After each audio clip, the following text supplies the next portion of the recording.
안녕하세요. 오늘은 열처녀 비유에 대해서 말씀하겠습니다. 열처녀 비유는 마태복음에 나오는데요. 천국은 신랑을 맞으러 나간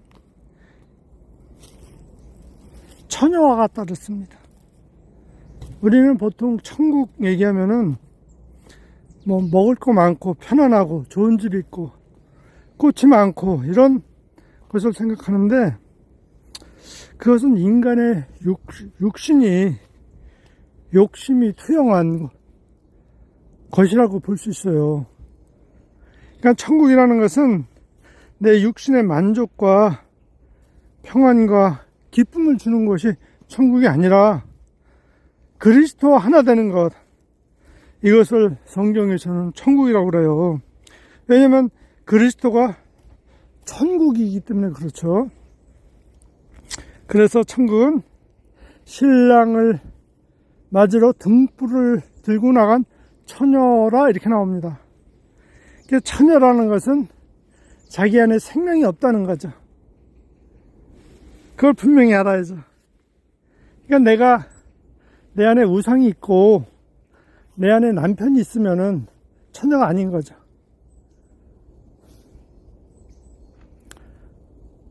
물질을 사랑하고 또 명예를 사랑하고 또 자식을 사랑하고, 이게 남편이란 말이에요. 그게 우상이에요.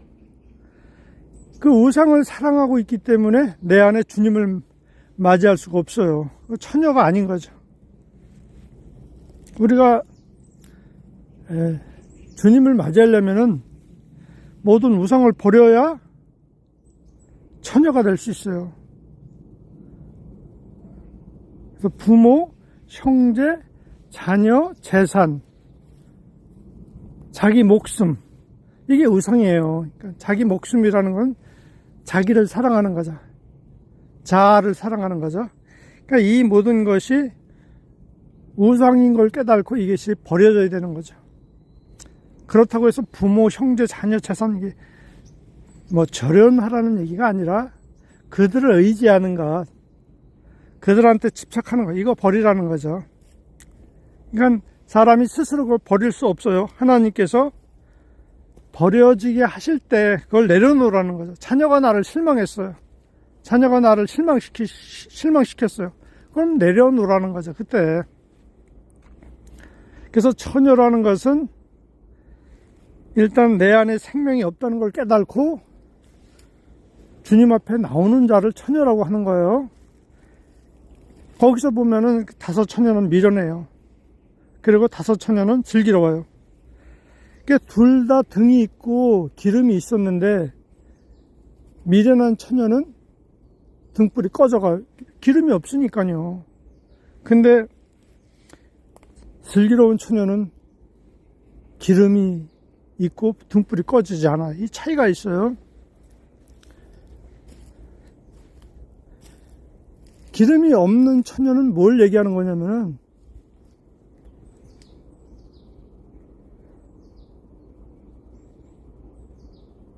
자기 의의가 깨지지 않은 거예요, 아직. 우리가 교회를 다니면은 거기서 예배를 드리고 말씀을 듣고 간증을 듣다 보면은 감동을 받아요. 나도 저렇게 해야지. 나도 새벽 기도를 열심히 해서 복 받아야지. 은혜 받아야지. 나도 천국 가야지. 이런 생각이 들어요. 그래서 그 감동을 받고 예배도 드리고 봉사도 하고 11조도 하고 열심히 충성하게 됩니다. 그게 자기 힘으로 하는 거거든요. 감동을 받아서 자기 힘으로, 자기 능력으로 하는 거예요. 그런 것은 큰 고난이 오게 되면은 거의 감동이 없어져 버려요. 감동이 다 사라져 버려요. 등불이 꺼져 버리는 거죠. 하지만 슬기로운 처녀는 등불이 안 꺼져요. 이 사람들은 누구냐면은 하나님 말씀을 듣고 아, 내가 하나님 말씀대로 산다는 것은 다 거짓된 것이구나. 다 나를 사랑하고 나를 높이고 나를 위한 것이구나. 내 욕심을 위한 것이구나. 이걸 깨닫고 예수님이 십자가에서 죽으셨는데 그것이 나의 죽음이구나. 그분의 십자가는 바로 나의 죽음이었구나. 이걸 깨달았을 때 그 안에 빛이 들어오는 거예요. 그 사람 영 안에. 그러니까 진리의 빛이 들어오게 되면은 그 사람 안에는 등불이 있는 거예요. 그 등불이 꺼지질 않아요. 미련한 여자는 자기도 자기 안에 예수님이 있다고 믿었는데 고난이 오면 그게 꺼져버려요. 그게 꺼져버리니까 어떻게 해요? 그 감동을 계속 살리려고 계속 더 열심히 교회 가서 기도하고 예배하고 봉사하고 그냥 안간힘을 쓰는 거예요. 그게 자기심으로 하는 거예요. 그 차이를 분별할 수 있어야 되죠. 그래서 지혜로운 여자는 한밤중에 주님이 오셨어요. 한밤중이라는 것은 고난이 왔다는 거죠. 고난. 주님은 고난 속에서 나타나요. 고난이라는 건 뭐냐면, 어둠이라는 건 뭐냐면 자기 안에 있는 불의와 들짐승이 드러나는 거죠. 불순종과 불의와 판단과 정죄가 드러나는 거예요.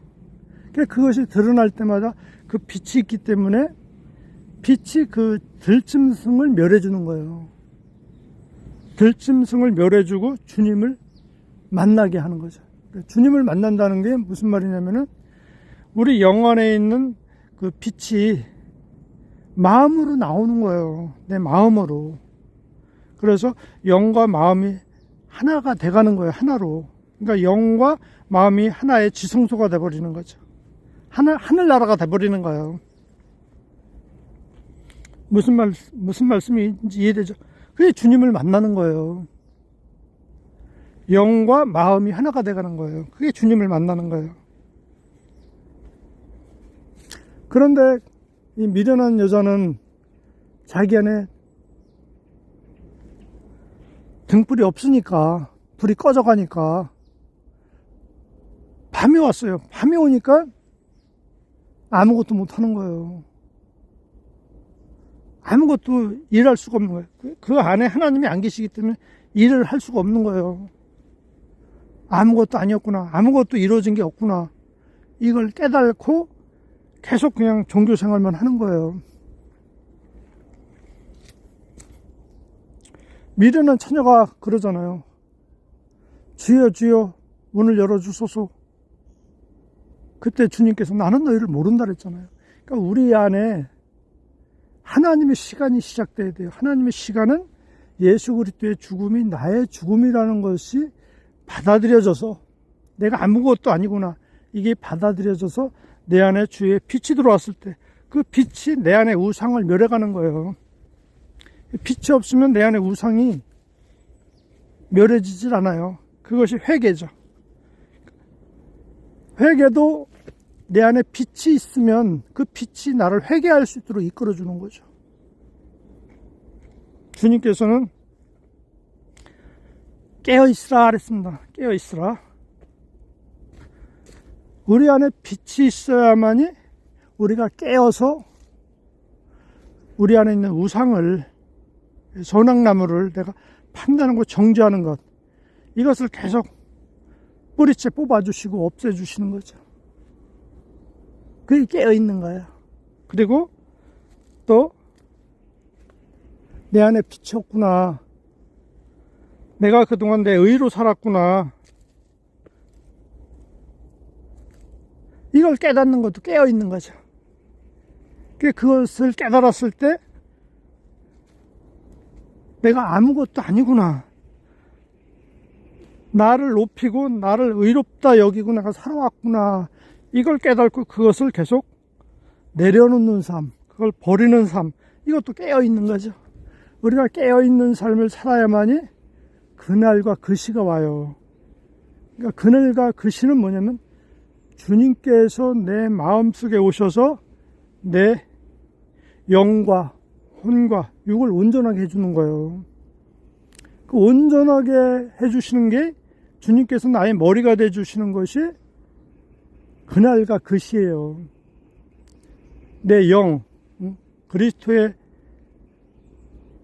그리스도로 말미암아 내 마음이 새롭게 되고 내 혼이 새롭게 되고 내 행함이 새롭게 되는 것, 온전해지는 거죠.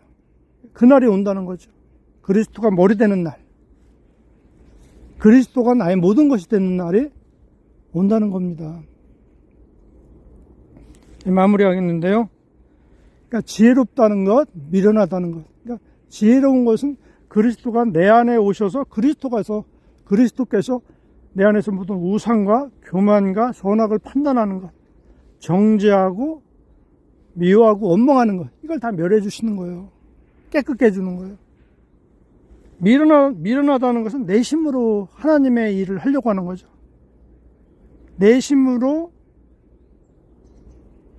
나를 의롭다 여기고 옳다고 여기는 거죠. 그게 미련한 거예요.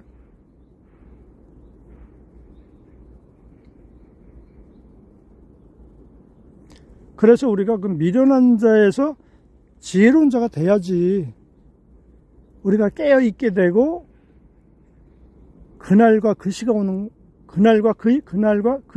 거예요. 주님이 나의 모든 것이 되는 날, 천국이 되는 날이죠.